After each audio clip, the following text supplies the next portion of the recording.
chapter 9, Jesus' identity is challenged. We find ourselves in John chapter 10, but something interesting is happening in John chapter 9. His identity is being challenged. He's asked, who is he and how can we trust him? Is he really from God or simply a new charlatan in town? So many con artists were coming to town. Jesus answered these questions both pragmatically and poetically. He does things that God alone can only do. He describes the blessings that God brings in poetic terms found in John chapter 10, verses 1 through 10. It is broke down in two parts in this passage. And because no one understands his figure of speech, in verses 1 through 5, he identifies himself, put this in your notes, in your phone, as the good shepherd. That's critical. As the true shepherd, as the true shepherd. So Jesus's identity is being challenged. There are so many fake preachers and fake prophets. There are magicians who are acting like prophets. So they were performing magic tricks and getting glory. There were false prophets who were only after people's finances, not their faith. There were people who were trying to get money from folk, but not trying to get peace to people. There are false shepherds happening. So Jesus, since he's in the group and they are questioning everyone's identity, Jesus says in verses 1 through 5, I'm going to catch somebody, I am the true shepherd. But the problem is people don't understand what the true shepherd means. So then he backs it up in verses 7 through 10 and says, I am the gate for the sheep. That's critical. He says, I am the true shepherd. And watch this. And I'm also the gate for the sheep. Now, I want you to catch this, and please put this in your notes right here. There will be many people who try to pull you off course. I can't stress the criticality of knowing the right voice in your life. The right voice. He says, I am the true shepherd. I'm going to see who can finish this statement. And my sheep know my voice. Know my voice. In other words, he says, if you don't know my voice, let me break it down real simple. I am the gate. Somebody say gate. Now, in your notes, and I'm going quickly because y'all done praised all my time away. So hear me when I say this gate. In your note, write gate, then put an equal sign and put door. In other words, he says, I am the way, the truth, and the life. No man coming to the Father but by who? Me. I am the door. Now, nobody in this service is going to catch this except for my seasoned saints. Y'all too young. Us old school folk going to catch this right here. There used to be a game show where you had to pick what was behind doors. They would say door number 1 and door number 2. And people would pick door number 2 and it'd be a gag gift. But if you pick the right door, tell them what they want. A new car, a vacation to Orlando, Florida, a new washing machine and dryer set. And you'll be like, I'll take what's behind that door. What God is saying is, if you pick the wrong door, you're going to get the wrong stuff. So what is he saying? There are people who are trying to lead you to different ideologies, trying to make you believe in energy, not God. Trying to make you believe in the universe, not God. Trying to push you to horoscopes, not God. Trying to push you to other religions, not God. Here's my only concern. If the head of that religion couldn't keep themselves, how can they keep me? Did you catch what I just said? He says, I am the door. I can't stress enough the criticality of knowing the right voice. The criticality of knowing the right voice. The reason you come to this church isn't just because the music's great. There's some part of you that says, I hear his voice. That he speaks in a way that I can feel. The greatest compliment I've gotten this year was from an elderly saint at our church who's been well over 70 years old. She said, Pastor Mike, you young enough to be my grandchild. Said, I've been in church 50, 60 years, and I'm just now understanding what God want to do in my life. It's because it's the voice. Somebody say the voice. My goal is that when you're about to do something crazy, you hear my voice. That's my goal, that when life gets rough, you can hear my voice. That you may not always get my presence, but you can take my voice with you. So who's the shepherd in your life? He says all of this, Daryl. He says, I want you to know my voice, and I am the right gate. But then he says, for those who understand my voice and choose to come through me, he said, I want to give you a warning. This is John 10:10. The thief is only there to steal, kill, and destroy. Let's pause. The thief is only there to steal, kill, and destroy. The who? Now, I have to take some time and do a proper juxtaposition between a thief and a robber. a thief and a robber. The primary difference between theft and robbery is that one involves force. The difference between theft and robbery is one involves force. Make that make sense, PMJ? A robber is bold enough to roll up on you, look you in your face, pull out a gun or a knife and say, give me what you got. See, I can deal with a robber because at least a robber confronts me. I can deal with a robbery because at least I know what they took. You missed what I just said. If a robber rolls up on me and says, give me your watch, at least I know what I lost. If he rolls up on me and says, give me your car, at least I know what I lost. If he rolls up on me and makes me take off my shoes or give him my purse, I know what I lost. The problem I have is with thieves. Because thieves are so sneaky that you don't know what you lost till you go look for it. I'm in the wrong church. My wife and I, about 7 years ago, our house, every time I would stand on church, we were living on the east side in Clay, and every time I would come to church and stand on stage and preach, the alarm would go off. They knew where I was. They would kick my door in and rob us and steal from us every week. We would get up here and preach. She would walk out of the house, walk out of church, come sit on the front row, walk back in with her eyes red. I would finish preaching, get in the car, go to the house, boom, they take the TV, all type of stuff, all right? So then we change the alarm, put a new lock on the door, come to church the next Sunday, boom, kick it in again. I'm sitting here like they know where I'm at. They know. All they got to do, in my head, they was watching the stream like he just went on stage. Boom. Go get what he needed to get, okay? So I was tripping, and here's the craziest thing about being stole from, if you've ever had experienced this before. The worst thing was I knew they took my TV because it was missing. I knew they took the PlayStation. I'm still a little salty about that one because I was in a dynasty. I was in a 2K thing, had it going on, couldn't quite do that again. So hear me, they took the PlayStation, they took some of her jewelry. Here's what bothered me. 6 months later when we was finna go on a date, I said, baby, give me my cufflinks. They took my cufflinks. See, a robbery, you know what you lost. A theft, you knew they took something. You don't know what the something is until you need it. And I want to argue that the reason a lot of you are frustrated, irritated, and aggravated is because you've been dealing with thieves who you didn't realize your peace was gone till you tried to pull on it. You didn't realize your joy was gone till you tried to pull on it. You thought all y'all was doing was going to dinner. You didn't realize they was picking your trust. You thought they were a friend. You didn't realize they were picking away at your faith. A thief comes. Which is why in my life right now I might be irritating people because I'm asking real quick, tell me what you really want. Let's stop playing this game. It's clear we ain't on one accord, so what are you really here for? Because if you're not careful, put this in your notes, I'm going fast. This year, parasitic relationships are dangerous. Ooh, parasitic relationship. Now, I do know that there are two types of relationships, parasitic and symbiotic. Parasitic and symbiotic. Symbiotic is give and take. You know that, right? I give you something, you give me something. Now, let me say something to all the couples and friends in here. It does not mean I'm going to give you 50-50. That's a lie. In every relationship, somebody is going to give more than the other person. Did you make any sense? In my relationship, the sacrifices lady makes sometimes is far more greater than the ones I have to make, okay? Then there are certain times where I have to do more than her. I would love it if it was 50-50 for the rest of our life. But sadly, with the schedule I have right now, sometimes it's 80-20. She got to pick kids up. She got to make sure the house straight. She got to do certain things. I'm putting pressure on her to make sure all my stuff in line, yada, yada, yada, making sure wherever I go is lined up. So sometimes it's 80-20. But then when I do take breaks, it's like, no, baby, now it's 90-10. You don't move, don't do nothing, I got you. Stop thinking it's equal. At some point in this relationship, I'm freeing 3 of y'all, somebody gonna have to do some heavy lifting. I'm in the wrong church right here now. So it's symbiotic, it's give and take. My problem is when relationships become parasitic. Parasitic. You know the danger about a parasite? A parasite does not have the capacity of living on its own. It needs a host or it needs a body. It connects to something and it drains the life out of it. But here's the scary part. Once everything has been drained out of it, it moves on.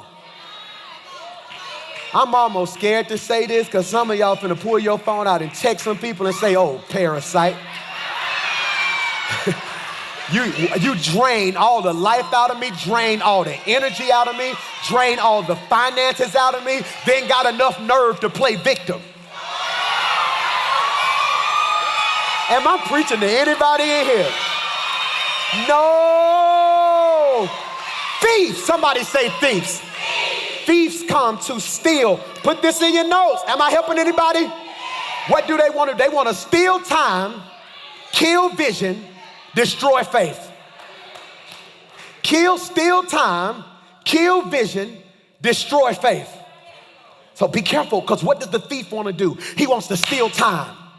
I hope you catch, I had to bury a beautiful young lady, my sister's best friend yesterday, and watching all these 20-something, 30-somethings just cry because she died suddenly. And I'm watching all of them, and then of course all of them are pulling on me now. Pastor Mike, how do I move? How do I think? What do I do next? And it taught me a very important lesson. If you're gonna do it, you got to go and do it now. Tomorrow, this is how Granddaddy used to preach, and we don't preach like this no more. Tomorrow is not promised. I came to suggest to some people in this room, how do you know there is a thief in your life? The enemy is a thief. He's trying to steal your time. I need you to catch this now. He's trying to make you procrastinate. He's telling you, well, you can do it later. Well, get your life together later. No, you in your 20s, turn up. 20s ain't promised. When they shooting up concerts like they crazy. 20 ain't promised. When they breaking in people's houses, killing people and innocent people getting shot by bullets, and life is real, and cancer is real, and diabetes is real, and anxiety is real. You got to do it now. If it's in his will.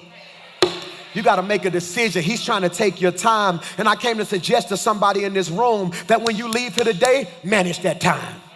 You ain't got time to be lazy. You ain't got time to lay around. You ain't got nothing to do, go get another degree. You ain't got nothing to do, start a business. You ain't got nothing to do, go be a mentor. I came to suggest to you right now, God is doing, not only is it going to be big, it's about to be quick. And that means you got to know it's your time. I'm about to make a statement, and half the room gonna miss it, half the online gonna miss it, but those of you who catch it, something in you may shiver, the skin, hair on your arm may stand up. I am not sure about a lot. I'm not sure that I'm the best singer. I am not sure that I am the best preacher. I am not sure that I am the most handsome. I am not sure that I have the best church. But there is one thing that Jaquita McClure and I are very sure on. Like it or not, it's our time. I don't know, you caught that right there. It's folk who've been trying to hold you back. And God said they tried long enough. Because you've been faithful, this is your time. Look at your neighbor and say, neighbor, I would high five you, but that coronavirus real. So I'm gonna high five myself and say, self, this is my time.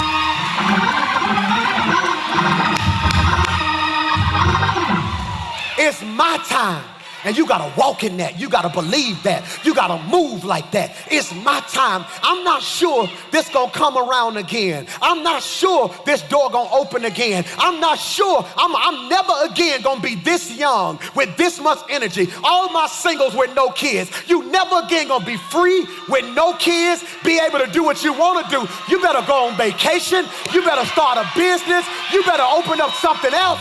This is your every couple in here, you spending all this time fussing and arguing and fussing about stuff that don't even matter. One of y'all better grow up, look at each other and say, now hold on, baby. We done survived all this stuff. And God did not bring us this far just to bring us this far. Let me make it very clear. You got favor, right? Yep, I got favor, right? Why? Okay, do the math. Do the math. Do the math. All right, here's the problem, parasitic relationships. When you are in a parasitic relationship, 1 + 0 = 0. Pastor Mike, that don't make sense. No, because you bring something, but because they don't bring nothing, they drain what you bring, and it equals nothing. When you are in a symbiotic relationship, 1 + 1 = 2. All right, Pastor Mike, what are you talking about? I bring something, they bring something, we produce something. But when you are in a super abundant relationship, 1 + 1 = 3. You missed it. Because when I put my favor on what you're doing, it makes what we do produce something else. I need somebody in my life who recognizes who I am so God can bless what we do. Steal time, kill vision, destroy faith. What you go through a lot of times isn't about you, it's about your faith. It's about your faith. It is about your faith, and the devil tries to destroy your faith. I preach in loop. I preach in a hermeneutic loop, which means if you missed the first Sunday of the year, you got to go back and listen to it because I'm preaching in loop. And when the devil tries to destroy your faith, he tries to call faith trauma. He tries to cause faith trauma. My wife has a lot of trauma to me sometimes, and it's one of our moments where we just disagree. We don't fuss. We call it heated fellowship. Okay, we don't fuss. We just call it heated fellowship. My baby boy Miles fell, boom, broke his arm when he was like 1.5, I think, 1.5 going on 2. Fell off the couch, broke his arm. Booyah! They had to put it back in place, put a pin in. It was crazy. Okay, booyah! To this day, he's 3. Before this year, right? He's 3. So to this day, if he sits on the edge of a couch on the arm, she screams, "Get down, you're not finna break your arm again." And I'm sitting there like, babe, time out. God delivered him. He's free, he healed, he's still bad. That if he might need it to get broke again, just to be honest. Miles is all over the place, but I'm trying to get her to realize, baby, you can't operate in the fear that something gonna happen to him, but it's real. And many of you, every time you get ready to step out in faith, because you stepped out last time in foolishness.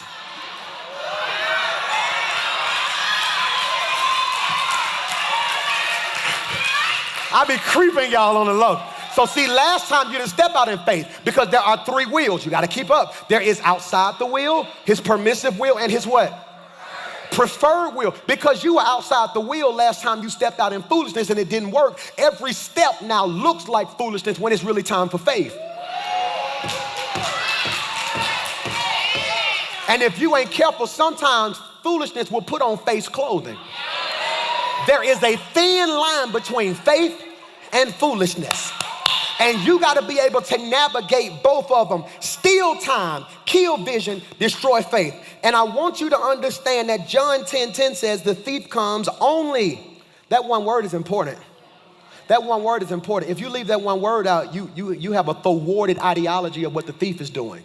A thwarted ideology of what the thief is doing. He said, because if I say the thief comes to steal, that means he also comes to love, but he might steal. No. He said, let me be very clear. The only reason he's coming, did you catch that? Is to steal, kill, and destroy. Watch this, English majors, but I can. Y'all, see, I'm gonna find me I'm telling y'all, if any Baptist church try to hire me, I am going to leave y'all. Y'all make me work. Roy, they make me work too hard at this church. I have to give y'all examples. I gotta sing, I gotta rock, everything. Y'all missed your shout. The thief comes, future tense. I came, past tense.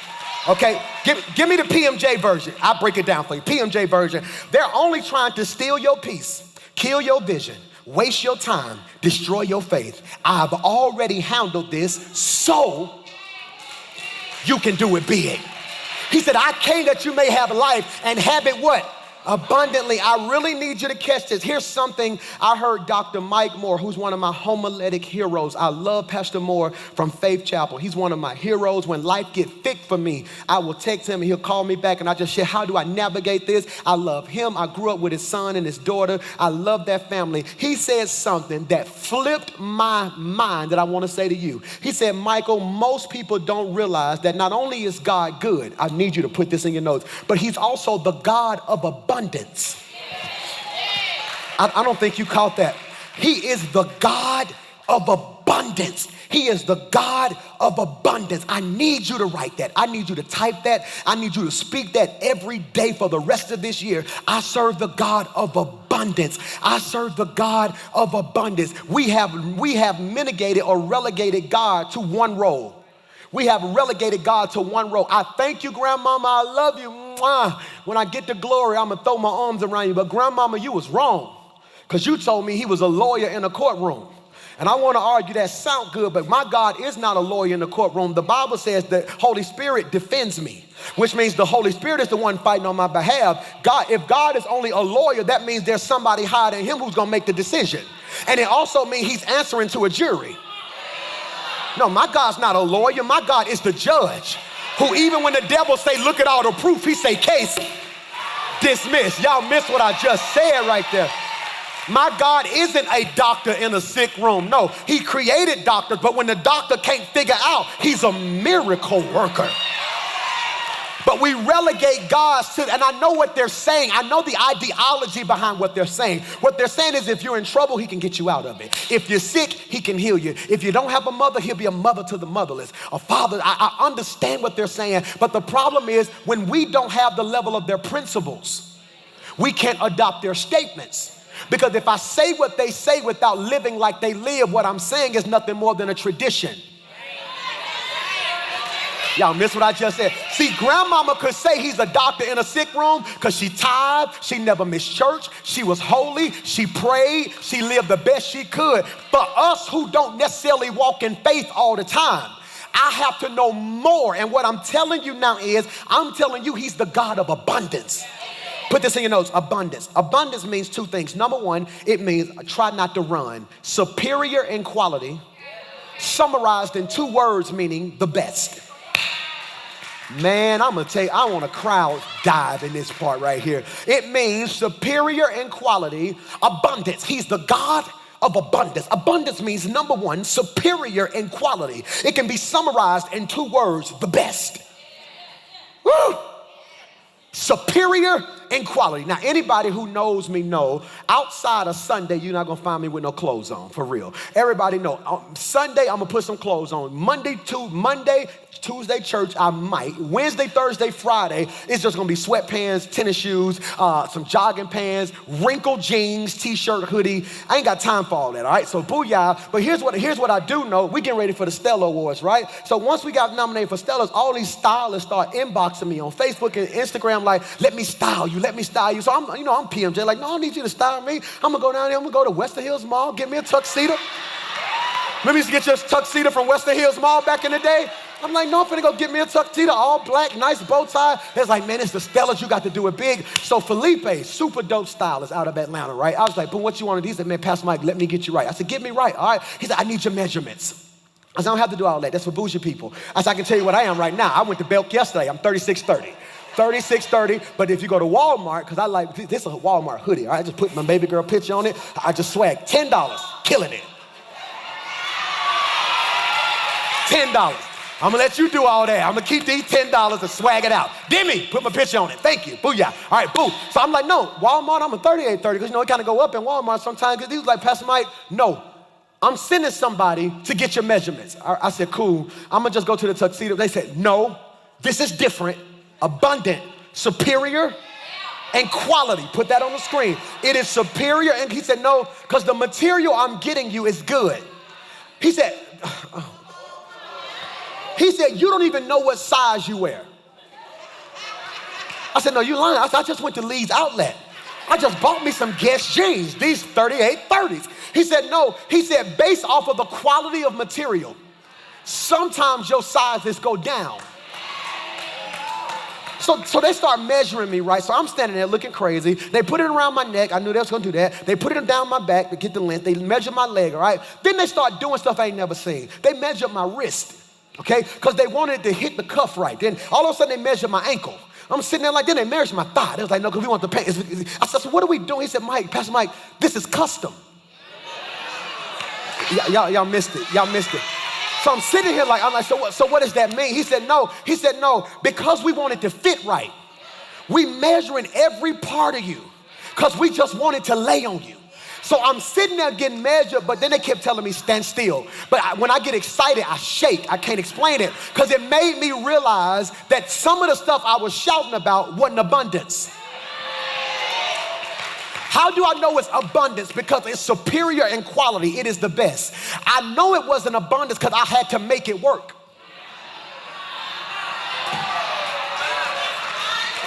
If I have to make it work, why would you pay? I'm finna go to all the women. Women, come here. Why do you pay all that money to let your stylist do your hair only for you to go home and say, I'm gonna fix it? I just messed 10 of y'all up right there. You sit in that chair all day, let her do all that stuff. Then you leave out saying, yeah, she did it, but I know what I'm gonna do when I get home. I'm gonna bump it a little bit. No, see, abundance means when he get through with it, it ain't nothing else you gotta do to it. I don't think you heard it is superior in quality. Somebody say, preach, PMJ. God sent me here to tell you today that what he desires to do in your life is the best. Look at me. I know some of us grew up around the way. I grew up in Ansley, 1501 51st Street, Ansley. I know many of us didn't have nothing. I know a lot of times, it's so crazy. I didn't realize I was poor till I got grown. Some of y'all don't even know what I'm talking about. We thought we was kicking it. We went over grandmama's house. We went over cousin's house. We kicked it all the time. We moved from house to house. I thought we was buying a house. It's now that I'm grown, I realized we were just renting a house every other year. We didn't realize we didn't have nothing. Thinking we waiting on somebody to pick us up. We thought we were just hanging with family. We didn't realize we didn't even have a car. We're having to ride on the church van. So now that I'm grown, I'm calling my dad like, Dad, what you having? He was like, no, what made you? I thought we was balling. Think about it. We used to go out of town. Then I thought about that was your uncle's house. So we going on vacation to somebody else's house. We have nothing. I'm sitting there now like, God, he said, but God said, Mike, even though y'all come from nothing, what I have designed for you is the best. Now hear your pastor when I say this, and I mean it's from the bottom of my heart.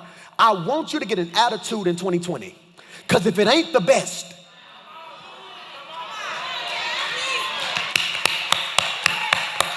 hey, I love you. I love you so much. This is what I want to tell you. Number one, thank you. Thank you for doing your best to try your best to please me. But this is what I want to say right here. I think we've reached our limit. What did I do? It ain't you. I've been with you ample enough time now to realize that your best ain't my best. It ain't personal. It ain't personal. He said abundance. Somebody say abundance. Number one, are you taking notes? Abundance means superior in what? But number two, try not to run. Hold on to your lace front. Super abundant in quantity. It means super abundant in quantity. Super abundant in quantity. Summarized in 2 words, too much. So abundance number two is super abundant in quantity. Summarized in 2 words, too much. 3 of y'all gonna catch this and we may shout right here. So when God says, I want you to have life abundantly, what he's saying is, I designed you to have the best in too much. No, stop shouting. We flipping that. When God said, I came that you may have life and have it abundantly, flip it. He said, I want you to have too much of the best. Did you catch that? That's why you gotta come against lack. God said, I came that you will have abundance. The reason I believe God wants us to have the best and too much is because of his nature. His nature is abundance. Now, I want you to see this proven in 2 ways, the evidence. Number one, his name is El Shaddai. That's why I need an old school church. I need an old school church. Grandmama would have said something, a deacon would have jumped up and said, Yasha. Y'all ain't got that energy when you say certain things. His name is El Shaddai, El Shaddai, which means all sufficient one. Watch this, the God, Larry, that can preach right there, of more than enough. The God of more than enough. The God, you wanna know the worst thing my kids do to me? And it make me wanna punch them. Now you love your kids when it make you wanna fight you sometimes. Like, cause I can't stand it. Whenever we get ready to get something to eat, I can't stand it. We'll be in the truck and we'll go to Chick-fil-A. Then all of a sudden, I got 5 kids. One of them will say something dumb like, are you giving me something too? And so a part of me sits down and says, have I ever not fed you? Have I ever put something in my mouth before you eat? I'm the type of daddy that I will literally order their food and I won't even touch mine till they got something. And they always look at me, Dad, are you giving me something to eat too? Like, no, I ain't giving you nothing to eat. I'm gonna let you starve and I'm gonna sit here and eat. If I pulled in the driveway, if I pulled into the drive-thru, that means I have enough for everybody who's in this car. I'm finna have church. You wanna know why you a hater? You wanna know why you a hater and why you bitter and why you jealous? It ain't because they got something better than you. It's because you think the store ran out. Your haters ain't mad at you. They mad because they think because you got yours first, ain't no more. God ain't Popeyes. He ain't running out of chicken. He's able to do exceedingly and abundantly above all, more than enough. God didn't run out of joy when he gave me mine. God didn't run out of husbands when your girlfriend got hers. The same God that did it for her can do it for you too. The same God that got them a promotion can get you the promotion. The same God that elevated you gonna elevate somebody else. He is El Shaddai. He is more. So sit down. Y'all making me nervous. Sit down. So watch this. His name is what? See, that's a think. I gotta go quickly. That's a thinking shift. Most people don't think like that anymore. He's more than a God. See, God doesn't meet needs. He exceeds them. That's crazy, ain't it? Oh my God, I need some more time, but y'all trapped worship, praise, Kanye Sunday service, all my time away. Hear me? God exceeds needs because God says, I am El Shaddai. I am more than enough. Catch this now. I am more than enough. Let's keep rolling. Number 2, his speech. His vocabulary. God, this is rich right here. God speaks in abundance. He speaks in abundance. Now let's talk about this. Matthew 12:34. O generation of vipers, how can ye, being evil, speak good things? For out of the abundance, do you see that now? Abundance of the heart, the what? Mouth speaks. Give me the Message version of that, please. Look at what it says. You have minds like a snake pit. How do you suppose what you say is worth anything when you are so foul-minded? It's your heart, not your dictionary, that gives the words meaning. That's crazy. In other words, he says, I ain't trying to be funny. You saying the right stuff, but your heart and your spirit telling me is not what you feel. Jesus Christ. Sugar and salt look just alike till you taste it.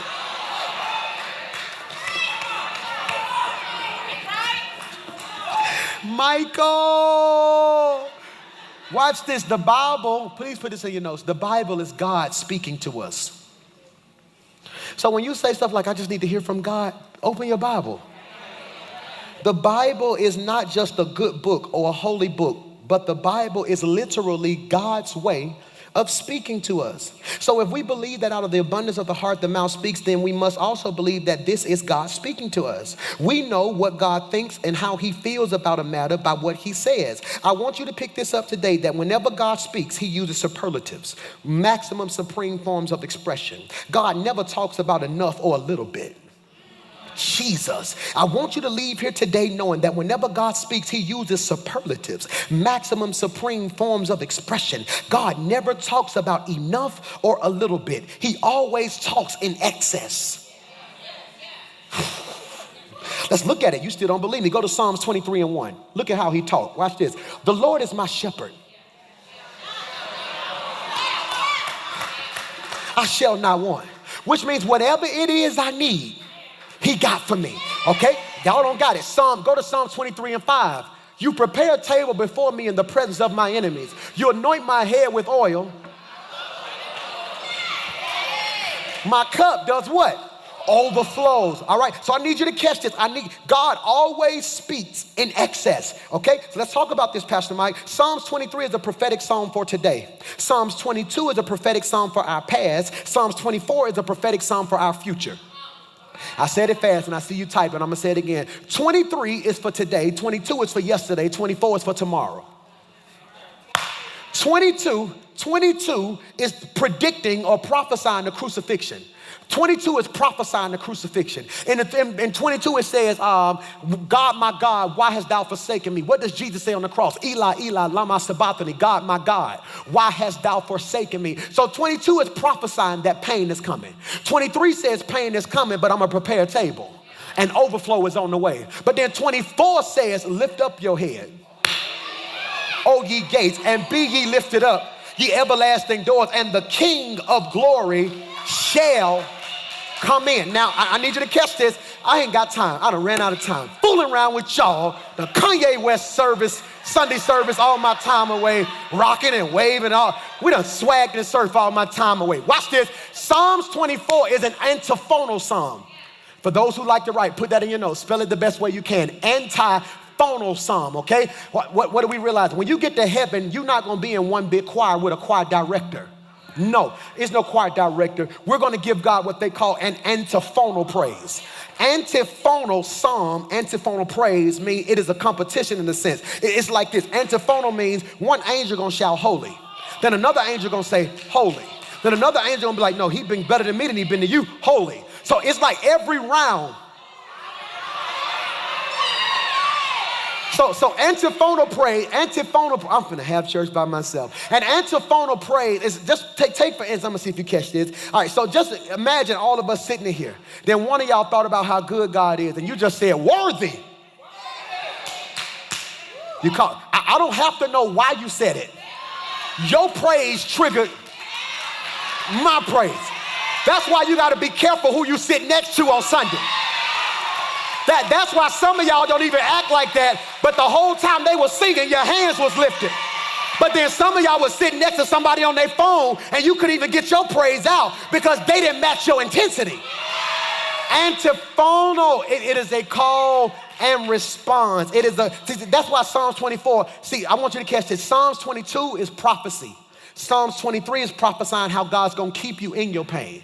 Psalms 24 is telling you how to respond to it. It is a call and response. You don't get it. I'm going to make it make sense. Look at 24:1. Watch what he says. The people would say, the earth is the Lord's and all that it contains, the whole world and they that dwell therein. He has founded it upon the seas and established it upon the rivers. Look at this. And then what would happen? The leader would come back and say, who may ascend to the hill of the Lord and who may stand in the holy place? The people would say, he who has clean hands and a pure heart, who has never lifted up his soul in falsehood. Then they would go to verse 8 and the leader would say, who is the King of glory?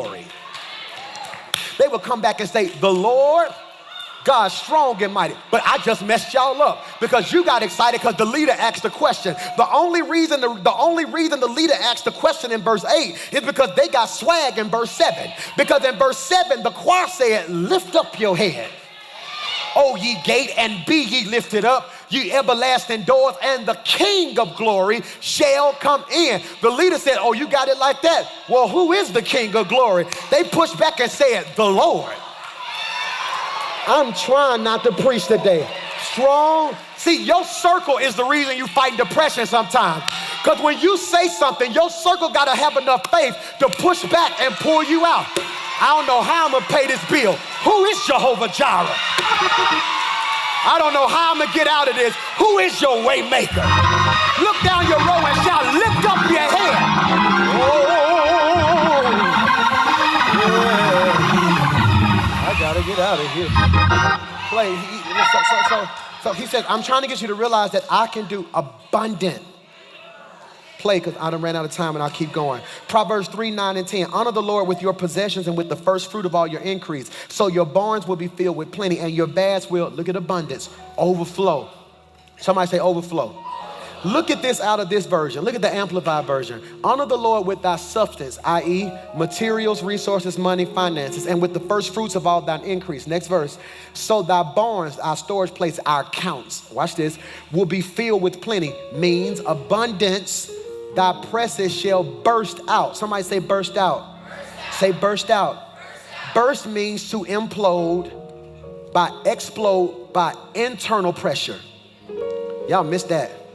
God says, no, you finna walk in overflow, not because of what's going on the outside, but because of what I'm putting in you. Who's ever packed before? Anybody's ever packed before and you stuffed your suitcase too much, so you had to lean on it? And then you finally got it zipped only to find out that it bust open on the backside? God says, that's what I'm trying to do to your finances. That's what I'm trying to do to your peace. That's what I'm trying to do to your joy. If you're in a relationship, that's that type of happiness I'm trying to give you. See, I want you walking around like I ain't never been this happy. I ain't never had this much peace. And let me free you, money ain't gonna bring it all the time. Hear me, some of the best times in my life was when we didn't have nothing. Laying in bed, watching DVDs, eating what? Bugles. Eating bugles. We didn't have nothing. Laying in bed, watching DVDs because we didn't even have cable, watching Life or Dream Girls. That was the only 2 DVDs we had. She would go to the gas station, get a bag of bugles. We would put them on our fingers, lay in the bed and just crack jokes. So what we gonna name, so if we have a girl, what her name gonna be? Oh, so if we have a boy, what his name? Oh, okay. One day I'm telling you, our church gonna be dope. We're gonna bless them. With nothing, stuff will ruin you. He said, no, he said, I'm trying to do abundant. I'm trying to give you overflow. Why did stuff burst? Watch this. His storage burst because he had too much. I want you to pay attention. He says the thief comes. Who comes? We got to go quickly. Who comes? Who comes? Okay, so watch this. The thief comes. Did you catch that? Go to Malachi. Will a man rob God? Yet you, watch this, are robbing me. Now I want to just juxtapose. I'm gonna throw a homiletic stone at it and leave. I'm gonna just hit this for real quick. Look at what it says. I'm gonna call the enemy a thief. I'm gonna call you a robber. See, I'm gonna call the enemy a thief because at least he had the dignity to come when I wasn't there. You know me and playing me. Watch this. I want to argue with you that sometimes you are robbing your future. Bro, I can't help but put God first. I can't help but put God first. I can't help but put him first. He's done too much for me Tristan, he's done too much for me to back out now. Hear me. The first time I went and sung somewhere and they gave me a check to sing, they gave me $3,000 to come sing, all right? I'm sitting here looking like, what? 3 stacks to come sing? I would have, ooh, yeah, every 2 days. Out of nights like this, I wish, for 3 days. And I'm sitting there looking, they gave me $3,000. Now literally, I couldn't wait to get back to church. I signed the back of it, put it in the envelope. I said, no, that's my first fruit. I said, no, God, he's proven to me too many times that if I honor him, burst out coming. I don't think you heard, it's abundance. Somebody say abundance. Now let's look at this. Look at Malachi. He said, you won't have room enough to what? What is that called? Too much. You ain't gonna have no place to put it. Look at that. What caused him to run out of room? Too much. Give and it shall be given to you. Good measure, pressed down, shaken together, and running over shall men give into your bosom. For the same measure which you give shall it be given to you. Give, good measure, pressed down, shaken together, running over is abundance, which means you will have too much. Let's examine this real fast. Take really good notes. That one scripture, there are 4 things in that one chapter right here. It says, number 1, give and it shall come back to you. You must initiate it. He says, if you want too much, you have to initiate it. Give. Now let me say this to you. I know this is talking about finances, but I want to digress just a little bit. All my fellas, give me a roof. If you missed this past Monday, it was off the chains. This whole sanctuary was filled with nothing but men, man. It was crazy. We had a good time. But I want to say this to you, fellas. We're trying to become better men. I want to say this to you. I'm going to argue that everything that's wrong with her, instead of fussing at it, give it. Give her understanding. Give her prayer. I'm trying my best to do a better job at this because I'm alpha sometimes, so I come off strong sometimes, or once my mind made up, it's made up. This can go to your head sometimes. I told the fellas that. I said, because all day I'm telling people what to do, cut this on, do so-and-so, something. Hey, I need to do. Think about this. I'm telling y'all, clap your hands, say something. Then you get home and you have to turn it off. Baby, go get me something to drink real quick. Oh, please. You got. So I try to give respect, because watch this. If I give respect, it's coming back good measure. Pastor Mike, how do you know? Because of number 2, the law of reciprocity. Reciprocity means what you put out comes back. What you put out comes back. I had a friend who was a pastor out of New Orleans, right? Before our church took off, we used to talk every other day. The church took off and I just boom, boom, boom. I look up, it's 9 years later. He shot me a text yesterday like, man, I'm just so proud of you doing your thing. Ask me what I said next in the text. I said, man, I want to apologize. I said, I couldn't find your number, one, because I changed phones and stuff. I said, but I want to apologize. I said, life got so fast, so quick, I fell off. I said, I want to make you this promise. If that ever happened again, I want you to check me. Because before any of this, you were my friend. And we were talking. I said, by the time we were talking, I think at that point we only had 2 kids, then another one came. I got 3 kids since then, church taking off, XYZ. I said, I apologize for that. He said, man, that meant the world to me. Pastor Mike, you didn't have to do, you just could have kept moving. No. I'm going to give grace and I'm going to give humility because I want to reap humility. Pastor Mike, why they just won't tell me they sorry? Because you won't tell nobody you sorry. Y'all don't like me today. Abundance, somebody say abundance. Number one, you must initiate it. Number two, the law of reciprocity. What you give is coming back. It's coming back. Number three, the degrees of outpouring. Good measure, that's a degree. Shaken together, pressed down, running over. All those are different levels of pouring. I think you caught that. Hear me, God. Number four, personnel and placement. Put the scripture on the screen. Good measure, pressed down, shall men. He didn't say a man. He said, no, ain't one person in your life gonna be that powerful. Multiple people are about to bless you. I speak that over your life. Multiple people, Jesus Christ, are about, every entrepreneur, multiple clients. Multiple people are about to bless you this year. Hear me when I say that. Personnel, and look at the position. The position. He put it in his lap. They're gonna give unto your bosom. That's a seated position. To be seated means you are submitted. As long as you're standing, I can't bless you. Be still. I wish I could. Be seated. Let me fight your battle. He said, no, they're gonna pour it into your lap. See, if I'm seated and they pour it into my lap, I can hold it. If I stand, I lose it.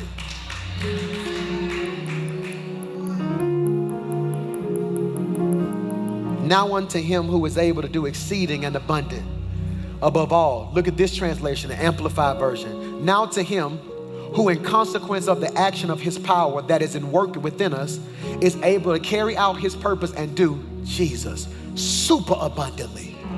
Do y'all see this? It's right there in the Bible, super abundantly. I want you to catch this, according to the power. Somebody say power. Last 2 minutes. Power in this word is dunamis. Dunamis, which means working energy, working energy. There are two types of power, exousia, dunamis. Exousia is authority, dunamis is dynamite, where we get our American word dynamite. So police officer, his badge is exousia, that's authority. When he says freeze, you should stop because he has a badge. His gun is dynamite, boom. If you don't respect my authority, you'll respect my power. So God says, I'm giving you dunamis. Look at that. You got authority, but now I'm giving you my power. Now here's the difference. There's some power that is dormant. All right, who's ever picked up a battery? Is power in that battery? Why doesn't it hurt you? Because it needs something in order to be activated. So the moment you put that battery in your hand, you don't feel nothing. Put that battery in a remote, it comes to life. God says, my power ain't dormant. With or without you, I'm working. Y'all missed what I just said right there. Get in your mind. I want you to get in your mind right now. Whatever dream, whatever thing you're believing God for, I want you to get that in your mind. Please get that in your mind. Overflow, get that in your mind. Online, get that in your mind. Get that in your mind. If you're watching online, I dare you to type what you're believing God for right there. If you're in this room, I want you to talk to yourself real quickly. What do you believe in God for? I need to get that in your mind because I'm going to speak something over and I want it in the atmosphere when I speak it. Get that in your mind. Get it in your mind. Get that in your mind. God, get that in your mind. I got a church full of blessed people. That's what I want. I want couples. I want the divorce rate down, God. I want families blessed. No early death, no accidents, no incidents, no tumors, no nothing, God. I come against that. This is a blessed church walking in abundance. God, I speak millionaires are in this church who have a heart for God. Inheritances are being left to people in this church. Properties are being left to people in this church. They're walking in overflow. They're walking in abundance. Get it in your mind right now. Get it in your mind. Get it in your mind because I'm going to activate something in your faith. Get that in your mind. Here it is. Now unto him who is able to do exceedingly and abundantly above whatever you just thought.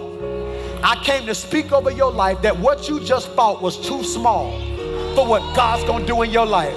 God said, I'm giving you too much. He said, I'm exceeding your expectation. You said, Lord, make him a good husband. I'm finna make him a great husband. You said, God, give me a job. I'm giving you multiple offers. God is able to do exceeding, super abundant. I declare abundance over your life. I declare you shall not lack. That God's doing it over and over and over and over. Father, I pray that you're doing abundance. God, I pray that what you give them will be superior in quality and super abundant in quantity. God, give them so much they don't know what to do with it. God, I declare in 2020, they're gonna be making statements like, who do I talk to about managing all this money? I declare in 2020, they're gonna make statements like, we got too many bedrooms, we gotta get more furniture. I declare in 2020, they're gonna say, I ain't studying, I got so much peace, I'm not even depressed. I declare in 2020, they're gonna have overflow to take care of mama and them. I declare this year, God, we on a 3-year run right now, 2020, 2021, 2022, 2023, 3-4 years of unmerited favor and abundance.